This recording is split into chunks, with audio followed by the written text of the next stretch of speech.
Welcome back to my channel again. आज हम start करने वाले बाटा इंडिया के स्टॉक के बारे में डिटेल यहाँ पे एनालिसिस इसका हम करने वाले। तो बाटा इंडिया एक ऐसी कंपनी है जो फुटवेयर में अपना काम करती है और ये हर एक इंडियन इसको अच्छे से जानता है। अब इसके स्टॉक को आप चार्ट पे क्लियरली देख रहे हो कि इस स्टॉक ने हाई कितना मार रखा। इस स्टॉक का हाई है 2247 और आज ये कितने पे ट्रेड कर रहा है? आज ये ट्रेड कर रहा है लगभग 1256 है ना। आज थोड़ा सा 2-2.5% ऊपर है ये स्टॉक। बट अगर अभी भी मैं ये देखता हूं तो ओवरऑल स्टॉक ये कितना नीचे ट्रेड कर रहा है मेरा। अभी आज के प्राइस से देखता हूं तो 44% डाउन है। आज के प्राइस से अगर मैं देख रहा हूं तो 44 डाउन है और टोटल में अगर देखता हूं तो ये यहां तक गया था, मतलब 48% ये डाउन गया था। अब यहां से इसमें रिकवरी आना स्टार्ट हो गई और आज ये कितना परसेंट डाउन है? अभी ये लगभग कितना है? 43 डाउन है ना। ओके ठीक है। तो अब ये इतना डाउन है ये स्टॉक, तो इसमें हमें क्या करना चाहिए? इसने हाई मारा था किस कब? नवंबर 21 में। उसके बाद से ये हाई नहीं मारा है। ठीक है ओके करते हैं स्टार्ट। अब इसके पहले बैलेंस शीट देख लेते हैं, बस इससे पहले इसका बिजनेस देख लेते हैं। जो रिलैक्सो का स्टॉक मैंने बताया था वैसा ही है ये भी। इसमें क्या देखो, अगर मैं इस बाटा की बात कर रहा हूं तो बाटा पहले क्या बनाता था? ओनली ये जूते बनाता था और चप्पल बनाता था। ठीक है, बट अब बाटा क्या कर रहा है? ट्रेंड के अकॉर्डिंग अपने आप को सेट कर रहा है। अब ये स्पोर्ट शूज भी बना रहा है, कैजुअल शूज भी यहाँ पे आपको मिल जाएंगे एंड ऑफिशियल जो शूज होते हैं वो भी आपको मिल जाएंगे। इन सेगमेंट में भी आ रहा है और ये ऑनलाइन में भी अपनी स्ट्रोंग पकड़ कर रहा है अभी। ठीक है, ऑनलाइन सेल्स भी अपना ये कर रहा है। ठीक है, और इसमें अगर हम देखें बाटा के बारे में तो ये टियर 2 टियर 3 सिटीज में अपना स्टोर ओपन कर रहे हैं और 1500 से ज्यादा इनके टोटल स्टोर हैं। अगर बाटा की मैं हिस्ट्री की बात करता हूं ना तो इसके देखो पहले ब्रांड देख लो आप। तो बाटा क्या कर रहा है? अब ये जो ब्रांड्स हैं इन ब्रांड को एक्वायर कर रहा है। तो एक्वायर करने से क्या होगा? इनकी सेल्स बहुत ज़्यादा इंक्रीज होने वाली है ना। तो ये जो आपने देख रखे हैं ये ब्रांड ये सब है ना, इनकी आपको अच्छे खासे जानते हो, नॉर्थ स्टार ये सब है ना। यहाँ पे देखो पावर है, पावर, उसके बाद में हस पपीज, ये सब ब्रांड आप अच्छे से जानते हो, बाटा रेड लेबल ये सब है ना। तो ये ब्रांड को एक्वायर करके इतने सारे इसके ब्रांड है और हर साइज में देखो, वुमेन्स के लिए भी होगा इसमें। फिर अगर मैं बात करता हूँ ना तो देखो बैग्स और ये एसेसरीज में भी आ गया है ना। तो ये सब कुछ अब यहाँ पे बना रहा है, देखो बेल्ट्स ये सब यहाँ पे आ रहा है। ठीक है, वॉलेट वगैरह सब में आ गया अभी। तो एसेसरीज में भी आ गया, सारी चीजें ये यहाँ पे कर रहा है, बैग्स बना रहा है मेन के लिए, वुमेन्स के लिए। तो सब यहाँ पे मतलब अच्छा खासा ये भी अपना यहाँ पे एक्सपेंशन कर रहे हैं और यूथ को टारगेट करने के लिए उनके अकॉर्डिंग भी वो डिजाइन यहाँ पे बना रहे हैं। तो अब ये बाटा पहले वाला सा बाटा नहीं रहा है और इस स्टॉक ने पहले भी बहुत अच्छे रिटर्न दिए और अब भी ये अच्छा खासा रिटर्न यहाँ पे देगा। ठीक है, अब देखो ये ऑनलाइन भी अपना यहाँ पे ज़्यादा ये अपना स्टोर वगैरह खोल रहे हैं ऑफलाइन, बट ऑनलाइन में भी ये जा रहे हैं। ठीक है, अब इसमें एक प्लस पॉइंट और क्या, ये कंपनी स्टार्ट हुई थी इंडिया में 1931। तो 1931 से आज मैं देखता हूं तो मोटा मोटा इसको 94 ईयर्स हो गए। तो 94 ईयर्स से जो कंपनी है ना, तो वो कंपनी क्या ऐसे जाने देगी क्या?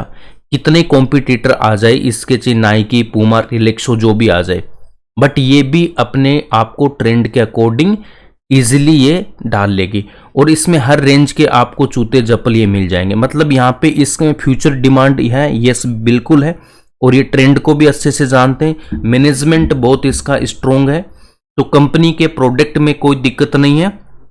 ठीक है, ऐसा प्रोडक्ट है जो बिकेगा बिकेगा। अब देखो जैसे अब हर इंसान की ग्रोथ होती है ना तो वो क्या करेगा? पहले जूते चप्पल इतने नहीं लेते थे हम, आजकल हर किसी के पास 2 पेर 4 पेर 5 पेर तक रहते हैं। तो यहाँ पे कंजम्पशन बढ़ेगा, जैसे इनकम आएगी इन सब पे ज़्यादा पैसा स्पेंड होगा। तो इसका प्रोडक्ट अच्छा है, सेल्स होनी है, फ्यूचर भी अच्छा है। अब यहाँ पे देख सकते हो ये कंपनी एकदम डेट फ्री कंपनी है। ठीक है, डेट फ्री कंपनी है, बिल्कुल भी कर्जा नहीं है इस पे।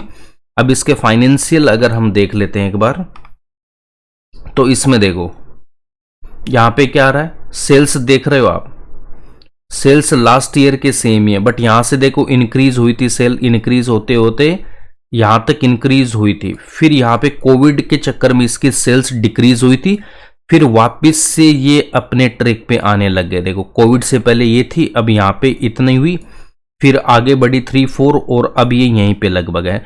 बट अभी भी मैं देख रहा हूं तो ऑल टाइम हाई है, ये सेल्स इसकी क्या ऑल टाइम हाई है, ठीक है। और ऑपरेटिंग प्रॉफिट अगर मैं देख रहा हूं, ऑपरेटिंग प्रॉफिट यहाँ पे ये भी ठीक है, यहाँ पे देखो ये 800 तो ये भी इतना खराब नहीं है ना।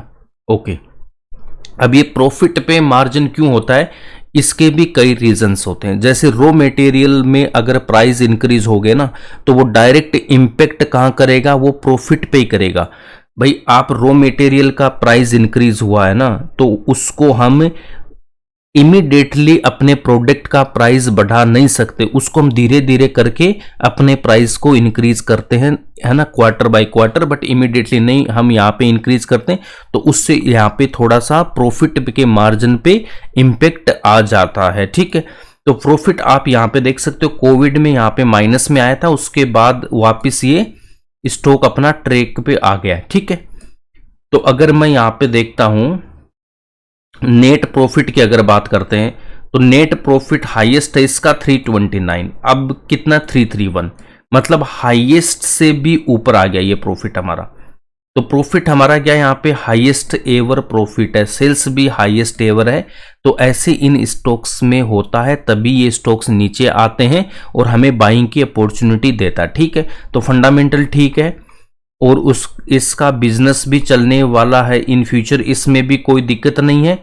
ओके, आगे बढ़ते हैं। फिर इसके बाद देखो आगे चलते हैं, हम शेयर होल्डिंग पैटर्न देख लेते हैं। प्रमोटर ने अपना स्टेक बिल्कुल भी कम नहीं किया। अगर आपको लग रहा है इसकी सेल्स कम हो रही है, प्रॉफिट नहीं है इतना, तो प्रमोटर ने बिल्कुल भी अपना स्टेक नहीं बेचा है। तो प्रमोटर इस पे बुलिश है, इतनी पुरानी कंपनी है, तो प्रमोटर अपना स्टॉक यहाँ पे 51.16 है, डिसेंट परसेंटेज है। फिर एफआईज के पास लगभग 7%, डीआईज के पास कितना है, डीआईज ने हल्का सा लास्ट क्वार्टर से यहाँ पे इंक्रीज किया है और एफआई ने यहाँ पे हल्का सा सेल किया, ठीक है। तो फिर भी अगर मैं यहाँ पे देख रहा हूँ पब्लिक में कुछ है क्या यहाँ पे, और एक सेकंड, नहीं, पब्लिक के पास ओनली आप मान लो 14% है। तो इसका जो स्ट्रॉन्ग हैंड्स में जो शेयर है प्रमोटर एफआईज डीआईज, इनके पास कितना है, अगर यहाँ 14 लेता हूं तो 86% यहाँ पे स्ट्रॉन्ग हैंड्स में है। इसका मतलब शेयर होल्डिंग पैटर्न भी अच्छा है, बिजनेस अच्छा है, बैलेंस शीट भी ठीक है। अब चार्ट पे ये आने में अब ये यहाँ पे ऐसे ही काम करता है स्टॉक मार्केट, ठीक है। आप यहाँ पे भी देख सकते हो पहले कितना ये टॉप से लो आया था, एक सेकेंड देखो, यहाँ पे टॉप बनाया था और यहां से कितना इसने लो किया था, यहाँ पे देखो 46% के आसपास लो आया था, और यही लो अभी यहाँ पे 48 बना था। तो इस हर स्टॉक का अपना एक अलग ही उसका चाल होता है, वो उसी अपनी रिदम में चलते हैं स्टॉक, है ना। तो आप चार्ट्स को अच्छे से देखा करो कि पहले कुछ ऐसा हुआ है क्या। तो यहाँ पे आप देख सकते हो, और फिर जैसे ये स्टॉक यहाँ से निकला था तो इसने कितना परसेंट का रिटर्न दिया था, इसने रिटर्न दे दिया ऑलमोस्ट 120% का, ठीक है। ओके, अब यहां पे आप क्लियरली देख सकते हो, तो इस स्टॉक में ऑलरेडी गिरावट हुई थी, फिर वो वापस आ गया था। अब इसमें कितना टाइम लगा था वो मैं यहां पे देखता हूं, तो कितना टाइम लगा यहां तक आने में इस स्टॉक को लगा है 614 डे। तो आप ये मान लो 600 डेज लगा है, ठीक है। तो इसमें मतलब 2 साल से भी कम टाइम पीरियड लगा था, कितना परसेंटेज देने में, 120% देने में। तो अगर मैं 2 साल मानता हूं तो भी 120% बहुत ज्यादा होता है, 60% ईयरली होता है। अब इस स्टॉक में क्या करना है, यहां पे हम देखते हैं रिलैक्सो का जो चार्ट बना था, और कल मैंने आपको एक और चार्ट दिखाया था, आप प्ले लिस्ट में जाके देख लेना स्टॉक एनालिसिस वाले में। अभी मैंने एक वीडियो और डाला था एशियन पेंट का, हाँ एशियन पेंट में भी सेम पैटर्न बन रहा था, ठीक है। तो देखो रिलैक्सो में भी ऐसा ही चार्ट बना था, रिलैक्सो में अभी ऐसा ही चार्ट बना था कि यहाँ पे कंसोलिडेट हुआ था, वो कंसोलिडेट होने के बाद में ये यहाँ से देखो नीचे आया, ऐसे आया, फिर यहाँ से निकल गया था ऐसे, वो एकदम स्पीड से। तो सेम स्टोरी इसमें भी बन रहा है, सेम सेगमेंट है, तो उसमें कंसोलिडेट हो गया, रिकवरी आई, तो ये भी अच्छी खासी रिकवरी देगा। बट ये बाटा क्या करता है, देखो इसमें थोड़ा सा ये ध्यान में रखना, टाइम पीरियड थोड़ा लंबा लेके आपको जाना है ना, कम से कम 3 साल के लिए आपको करना इन्वेस्टमेंट, मिनिमम आपको 3 साल चाहिए। मिनिमम कितना साल का इन्वेस्टमेंट चाहिए यहां पे, 3 साल का मिनिमम आपको इन्वेस्टमेंट चाहिए इसको, करेक्ट। अब यहां से मैं देखता हूं, देखो आगे चलते हैं, नहीं रहा क्या ये, ओके। तो अब इसमें हम बात कर लेते हैं कि ये कितना गेन देगा हमें, ठीक है। तो अगर मैं चार्ट पैटर्न पे देख रहा हूं, अगर ये टॉप से गिरना स्टार्ट किया, अगर ये वहीं तक जा रहा है, भाई ऑल टाइम हाई इसकी सेल्स है, प्रॉफिट है, तो देखो अगर टॉप की अगर मैं बात करता हूं यहां से भी कितना परसेंटेज का गेन देगा ये हमें गेन दे देगा, यहां पे आ जाओ आप, कितना परसेंटेज दिखाई दे रहा है, ये इसको हटा देता हूं, इधर करता हूं, देखो ये रहा 77%, मान के चलो ऑलमोस्ट 80% का गेन है। अगर 80% का गेन हमें यहाँ पे लेने में 2 इयर्स भी लग जाते हैं ना, तब भी कितना गेन होगा हमारा, 40%, बहुत अच्छा गेन होता है ना। तो 2 से 3, अगर 3 साल भी लग रहा ना तब भी कोई दिक्कत नहीं है। अगर मान लो 3 इयर्स भी आपको इसमें लग जाते हैं तब भी मेरे पास में 26-27% पर ईयर के हिसाब से होगा, वो भी बहुत अच्छा गेन होता। तो बाटा इंडिया में बहुत अच्छी अपॉर्चुनिटी है, ये स्टॉक ऐसे ही होते हैं, है ना। देखो शेयर मार्केट ऐसे ही काम करता है, पहले वो टॉप यहाँ पे इसका बनता है, फिर कुछ रीजंस ऐसे होते हैं जिनसे इसमें गिरावट होती है, या तो इंटरनल एक्सटर्नल जो भी, फिर इनमें धीरे धीरे यहाँ से आके फिर ये टॉप यहाँ पे बनाते हैं और फिर स्टॉक अपना नीचे की तरफ आते हैं और फिर ये ऊपर जाते हैं। तो कोई भी स्टॉक देखो अच्छा स्टॉक है, फंडामेंटल अच्छा है, बिजनेस उसका अच्छा है, और कंपनी अगर सॉरी 94 ईयर से है इस फील्ड में, तो वो कंपनी अपना रिटर्न देखो पहले भी इन्होंने बना के दिया है अपने इन्वेस्टरों को, यहाँ पे देखो अच्छा खासा रिटर्न इसने बना के दिया है और आगे भी ये अच्छा खासा प्रॉफिट देगा, है ना।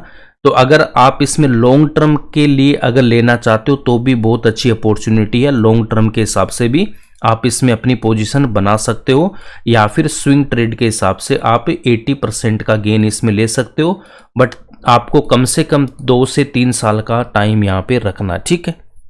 और 3% से ज़्यादा बिल्कुल भी अपना पैसा नहीं लगाना है। हमें नहीं पता कौन सा स्टॉक कब जाएगा, बट इसको जाना ऊपर ही होगा।